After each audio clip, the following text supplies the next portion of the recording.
ehihie ọma ụmụ ọdịnala Igbo, aka m bụkwa onye nke gị Ugochi Tubelu Oraifite nwa Adama. Anyị na-akpụ alụ ihe ọbụla bụ alụ. Ihe m chọrọ ịkọwa n'ụbọchị tata bụ ihe gbasara ọdịnala, dịka iji maligo na abụ onye mgbasa ozi ọdịnala Igbo, bụrụkwa dibịa. Anyị na-agbakọ afa nke ọma. Ihe m chọrọ ịkọwa n'ụbọchị taa bụ gịnị bụ nlọ. Nke mbụ na ọdịnala Igbo bụ is a movement, is a spirituality. Nke bụ eziokwu na ịghọta ihe gbasara nature. Nke bụ eziokwu na you will never run into troubles. Nature created it in a way that once you adapt to the laws of nature, you will never go wrong. People are running into challenges because they did not align themselves with the forces of nature and keep natural laws. Therefore, if you are far away and you are not adapted to the laws of nature, you always find yourself into one problem or the other. And even if their sign was there, you will not even know. Imama, because now, imego onwego onye ilo nke nature. Develop your inner powers. Kpọrọ chi gị na ndị ichie ebe nne gị na ndị ichie ebe nna gị. Ihe niile dị na ngwurube nna gị, there are forces of nature assigned to you. Ihe na-echi na nke onye akarịa. Mmadụ na-run into challenges of life because they pay attention. Do you know, example, ka nwere allegorical story ekwu na Bible. A sị na onye na-akpọ St. Paul na ọ na-eje Damascus. Horse o ji ọ bụ aje ọgụ wee pụta n'ụzọ wee jụ na ọ ma agazi, because na horse na onwe ya bụ for an animistic animal. They are more of closer to nature than even some human being nowadays. Now, ofugo ihe dị n'ihu, mana danger dị n'ihu wee kwụsị ịga. Gụwa human being, we are higher animals. So on a very good day, human being kwesịrị develop onwe in a way that na ọ ga na-enweta messages. With that, if you are aligning yourself with the forces of nature, with natural laws, before any challenge ga-abịa na ya way, a ga-egosi gị ya. The easiest way to egosi ya ndị mmadụ, ọ bụrụ mmadụ niile na-abawu na trance. Like me, enwere m ike nọgide etu a, a daytime enwere ike just ka m zụta obere ike within 5 minutes. Ma na ebe a dịka asị na nla ụra ma ọ bụrụ ụla egosi m ihe. Mana ọ bụrụ ndị niile mmadụ ka a na-egosi etu ọnwa. Mana enwere m ike ịnọkọta onwe ya na-akpọ intuition, perception. Enwere m ike ịnọkọta etu obi m agwa m ihe. Ghọtara ya? Me apply to it. Ọlụwalụ m ọlụ. And over time, ị mature by it. Mgbe ị na-listen to your inner being, ọ na-adị more louder. Mana ọ gwa gị, ọ ka na-asị na onye agwalụ kwe afụkọ ọzọ agwa ya. Mana ọ bụrụ na inner being gị na-agwa gị okwu, ị na-asọpress ya otu mgbe ọ dị adamant, ọ ma na-ati loud. Mana ime gị ọdụ ifere akti, enweghị ike moto eche ịba moto ọsọ isi na moto apụta, isi na moto apụ, enweghị moto apụ nwe accident. Nke a ofu. Nke ịbụọ bụ na a na-abịa na nlọ ekụziri anyị ihe kpatara eji abịakarị na nlọ na nlọ mgbe ụfọdụ ndị mmadụ luzugoro their spirit a little bit detached from the gross material body. Ọ bụrụ na o nwere ka ihe na-alahụzi ụlọ ahụ mgbe ya spirit adịgo a little bit detached from the gross material earthly cloth, na-ewe gị down, na-eme na ịma na-afụta ihe na-eme na mmụọ in the spiritual realm. So mgbe ahụ ị nọ na half human, half body, half spiritual, enwe ike ya spirit adịgo loosen ịfụ ihe na-eme na mmụọ. So mgbe ahụ ka a na-ejikarị egosi majority ihe na-achọ imenụ.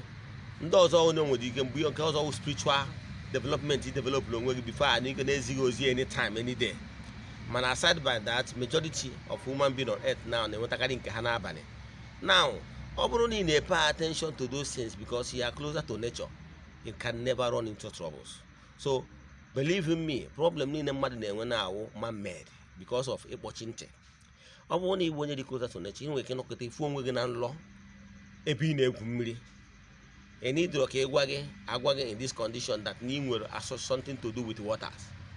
Ị nwere ike nọkọta ị na-afụ onwe gị ebe eke na-abịakwute gị na nlọ, ma ọ bụ nkịta na-achụ gị ọsọ na nlọ. Ị na-idi ka mmadụ gwa gị na o nwere deity bịara izi gị ozi aịda ka ị bịa fidie ya ka ihe wee gaziere gị, ma na deity enwa na-enwere mmụọ ebe a tụrụ na arụsị, ma na o nwere mmụọ arụsị eji eso gị, ihe o ji bịakwute gị etu a ka ije jụọ ese, ịghọtara ya? Ma ọ na ị pụtara na nlọ fụ ka masquerade na-achụ gị ọsọ, ị na-edoro ka ha gwa gị na ndị ichie has something to do with ndị ichie. So ihe emewo ije jụọ afa ya, je gbaa afa, ịgbazi afa anyị nwa na-agba afa, agba afa ahụ amarụ ndị ichie, ọ ndị ichie ebe nne gị ma ndị ichie ebe nna gị ndị na-anaghị oke, ịghọtara ya? Ọ bụrụ na ịhazi ihe dị n'ụzọ gị, believe in me, you can never have problem. Some people today nwere ike ọ bụrụ onye na-azụ ahịa, o nwere ike na ị chọrọ iji ahịa, ị marọ na ị ga-eje jụọ ese n'ụzọ gị ka ị mara ka ụzọ dị. Setụrụ ụmụ mmụọ na-anaghị oke, setụrụ ọchị gị first, setụrụ ndị ichie ebe nne na ndị ichie ebe nna, mara na o nwere mmụọ dị iche iche ndị nna nna anyị ha butere na ngwuru eji chekwa ngwuru. O nwere covenant onwe maka some deities gị nwawo nwa ya azị, maka na mgbe ọ na-ebute na ọ na-asị ya na ya na ezinụlọ ya, ma gịnwa na onwe wuzi the center of the person, ime ọ na nwere ike ije na-achụkwara ụmụ mmụọ aja ka ụzọ gị wee ghelụ. Ime ọ na onye na-achụrụ mmụọ aja na ihe adịghị eme ya, mana mgbe ị na-agazi onwe n'ụzọ, ị dịghị pay attention to ya chi, ị dịghị pay attention to ndị ichie ebe nne na ndị ichie ebe nna, ị dịghị pay attention to entities of powers. One day it will be running into challenges and troubles. Even on an example, that any city, maybe in Italy, in Germany, in London, everyone even on with entities of powers that govern those cities and towns. Even on a village, with entities of powers now govern your village and even your town. Even on what I work in your body, or where you could know. No one I be one day chairman now because what pro hoji. Inwe possible gboro ha na wee gwa ha ndị ichie biko na ị na-eje mba UK na onye isi anyarị ka ije weta ihe ọma dị ebe a wụnata na mba, wụnata n'ụlọ ka e wee dozie ụlọ. Ha biko ha kwudoro gị ọ ncheta ka imere ha etu ahụ, ha nwa ga-emekwa gị introduce to ndị ichie nọ n'obodo ahụ ị na-eje, gwa ha na onye nke ha na-abịa ka mmazi atụ ka iweghọta ihe m kwuru. Ekwuru m na ihe nji alaiki na-eme nkụzi ma ma ama ihe ọmụmatụ bụ na ichefuo ihe m kwuru ta akụkọ nkọrọ. Example, ọ bụrụ na ibi UK, onwe enyi nwoke ma ya brọda si Nigeria abịa UK, mana ibi mesapụ ahụ ebe ị nwere ike ịhapụ ya ti ya brọda, that ya brọda wee bịawa UK, wee bịaruo na UK, iwee kpọwata ya sị nwanne wee nye ya ụlọ.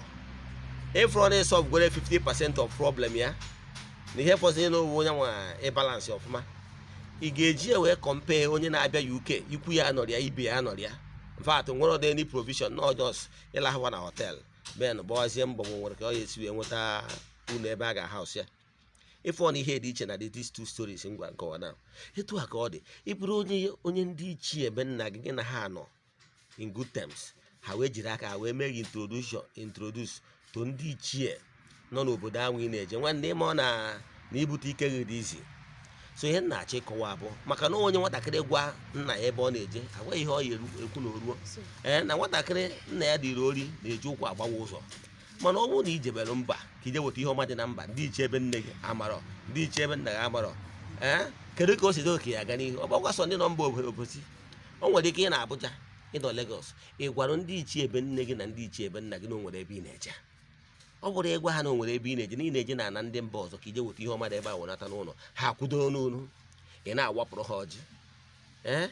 Mgbe ọnwụ ibe ala na onwe to the forces of nature, mgbe ahụ onwe n'ozinu na mmadụ ji atụ ọgụ na arụsị, nke bụ eziokwu na iburu ezigbote onye ọdịnala, o nwere onye ji mmụọ achụghị ma ọ wee tụrụ na arụsị ga-enweta gị. Believe in me. Mgbe ọnwụ na mmadụ ji atụ ọgụ na arụsị ma na mmadụ ji were arụsị na-achụ ahụ abịagwa gị. Enwere ike ụmụ mmụọ abịa gosi gị onwe, gosi gị ike abịawa ma ọ bụ ihe ọ na-abịa bịa gosi gị mgbe ahụ ijeze jụọ ese asị gị na o nwere eji mmụọ achụ gị. Then ọ bụrụzie nọ nke a ga-eje wee je bugharị ya. Anyị nwe ndị ibe maka esi arụ ya na o nwere ike mmadụ a na-achụ gị ọchụchụ ma o nwere ihe imere ya tụọ na arụsị abịa nwe ka esi arụ ya chụgharịa mmụọ ihu, ịghọtara ya, maka na aka gị dị ọcha a na-achụ gị ọchụchụ. Mana ọ bụrụ na onye achụrọ hazi ihe dị n'ụzọ ya, ọnya ka agha na-eri ya ka na-ekwu onye Igbo ikwena ka ihe ị na-ata ahụfụ ihe ekwesịrị na ị na-ata.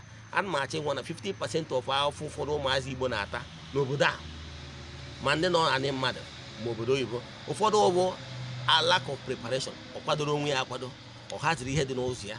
Ụfọdụ jewelu obodo oyibo mana ọ marochi ya, ndị ichie ọgwara ha nothing nwanne ọnya ma ụfọdụ nwere ike sị na ha anọgo 10 years 15 years na Italy na ya anọgo Europe 15 years mana nwe ihe o mepụtara aka m bụkwa onye nke gị Ugochi Tubelu Oraifite ị ga-eji afa nweta na Facebook then she send the message na WhatsApp